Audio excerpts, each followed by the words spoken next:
राजस्थान पराक्रमियों और शूरवीरों की भूमि है। यहाँ कई योद्धाओं ने जन्म लिया और अपने कर्तव्य का प्रवाह किया। उन्हीं उत्कृष्ट मणियों में से एक थे राणा सांगा। इनका पूरा नाम महाराणा संग्राम सिंह था। वैसे तो मेवाड़ के हर राणा की तरह इनका पूरा जीवन युद्ध मैदानों के आसपास रहा था, लेकिन महाराणा सांगा की कहानी थोड़ी अलग है। एक आंख, एक पैर, एक हाथ के पूर्णतः क्षतिग्रस्त होने के बावजूद राणा सांगा ने जिंदगी से हार नहीं मानी और कई युद्ध लड़े और उनमें जीत भी हासिल की। नमस्कार दोस्तों, स्वागत है आपका अपने YouTube channel things to know में। दोस्तों, आज मैं आपको सूरवीर योद्धा महाराणा सांगा के इतिहास और उनके पराक्रमों से रूबरू कराऊंगा। आपसे गुजारिश है कि वीडियो को पूरा जरूर देखना। राणा रायमल के 4 पुत्रों कुंवर पृथ्वीराज, जगमाल, महाराणा संग्राम सिंह जो बाद में राणा सांगा के नाम से मशहूर हुए, सहसा तथा 2 पुत्रियां थीं जिनमें एक जीवित पुत्री आनंदीबाई थी। चारों भाइयों में मेवाड़ के सिंहासन के लिए संघर्ष प्रारंभ हो जाता है। राजपूताना के हिसाब से मेवाड़ की गद्दी का हकदार कुंवर पृथ्वीराज था, लेकिन गुस्सैल प्रवृत्ति का होने के कारण वह शासन करने योग्य नहीं था। तभी एक ज्योतिषी ने भविष्यवाणी की थी कि मेवाड़ पर राणा सांगा का शासन रहेगा। इससे आग बबूला होकर पृथ्वीराज व जगमाल ने राणा सांगा को मौत के घाट उतारना चाहा, लेकिन वह बच निकले और किसी तरह से अजमेर के लिए पलायन कर जाते हैं। सन 1509 में अजमेर के राजा करमचंद पवार की सहायता से मेवाड़ राज्य को हासिल करने में सफल होते हैं। महाराणा सांगा अदम्य साहसी थे। एक आंख, एक हाथ, एक टांग होने व अनगिनत जख्मों के बावजूद उन्होंने अपना महान पराक्रम नहीं खोया।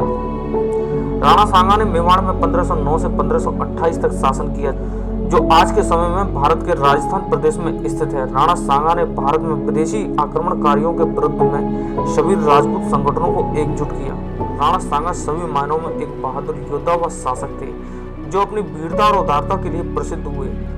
राणा सांगा ने दिल्ली, गुजरात व मालवा के मुगल बादशाहों के आक्रमणों से अपने राज्य की बहादुरी से रक्षा की तथा उस समय के वह सबसे शक्तिशाली हिंदू राजा थे। फरवरी 1527 ईस्वी में खानवा के युद्ध से पहले बयाना के युद्ध में राणा सांगा ने मुगल सम्राट बाबर की सेना को पराजित कर बयाना के किले को अपने कब्जे में ले लिया। सुल्तान मोहम्मद शाह मांडू को युद्ध में हराने व बंदी बनाने के बाद उन्हें उनका राज्य पुनः उदारता के साथ सौंप दिया। यही उनकी बहादुरी को दर्शाता है। महाराणा सांगा ने अपना साम्राज्य उत्तर में पंजाब सतलुज नदी से लेकर दक्षिण में मालवा को जीतकर नर्मदा नदी तक कर दिया और पश्चिम में सिंधु नदी से लेकर पूर्व में बयाना, भरतपुर, ग्वालियर तक अपने साम्राज्य का विस्तार किया। इस प्रकार मुस्लिम सुल्तानों की 150 वर्ष की सत्ता के पश्चात भारत के इतने बड़े क्षेत्रफल पर हिंदू साम्राज्य कायम हुआ।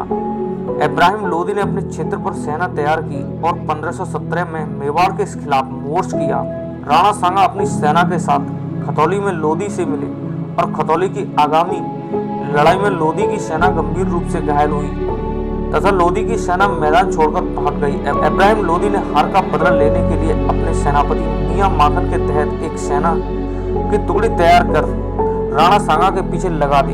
राणा ने फिर से 1518 ईस्वी में धौलपुर के बाड़ी युद्ध में लोदी की सेना को परास्त किया और लोदी का बयाना तक पीछा किया। राणा सांगा ने लोदी राजधानी आगरा और फतेहपुर सीकरी तक का इलाका खाली कर दिया, जो मालवा सुल्तानों से लोदियों के द्वारा कब्जा लिया गया था। 1519 में गुजरात और मालवा की मुस्लिम सेनाओं के बीच राजस्थान में गागरोन के निकट राणा सांगा के नेतृत्व में गागरोन की लड़ाई लड़ी गई थी। राजपूत संघ की जीत ने उन्हें चंदेरी किले के साथ साथ मालवा के अधिकांश हिस्सों पर अधिकार कर लिया। 21 अप्रैल 1526 ईस्वी को मुगल बादशाह बाबर ने 5वीं बार भारत पर आक्रमण किया और पानीपत की पहली लड़ाई में इब्राहिम लोदी को हराया और मौत के घाट उतार दिया। युद्ध के बाद संघ ने पृथ्वीराज चौहान के बाद पहली बार कई राजपूत वंशों को एकजुट किया और 1 लाख राजपूतों की एक सेना तैयार की और आगरा के लिए रवाना किया। इस युद्ध में राणा सांगा का साथ महमूद लोदी दे रहे थे। इस युद्ध में राणा सांगा की सेना के सामने बाबर की सेना का मनोबल गिर रहा था, लेकिन बाबर ने अपने सैनिकों का गिरता मनोबल देख उसने लालच दिया कि वह कभी शराब नहीं पिएगा और शराब बेचने पर प्रतिबंध की घोषणा कर उसने मुसलमानों से तमगा कर को हटाने की घोषणा की। तमगा एक प्रकार का व्यापारिक कर था जिसे राज्य द्वारा लगाया जाता था।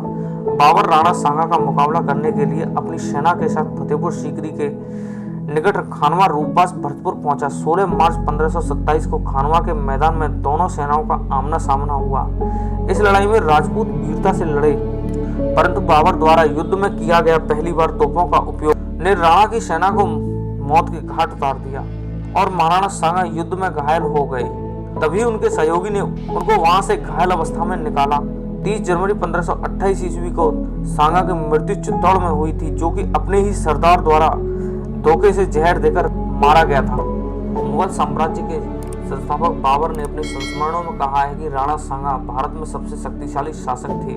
कहा जाता है कि सांगा ने 100 से भी ज्यादा लड़ाइयां लड़ी थी और इसी दौरान उनके हाथ पैर और आंख खो गए थे।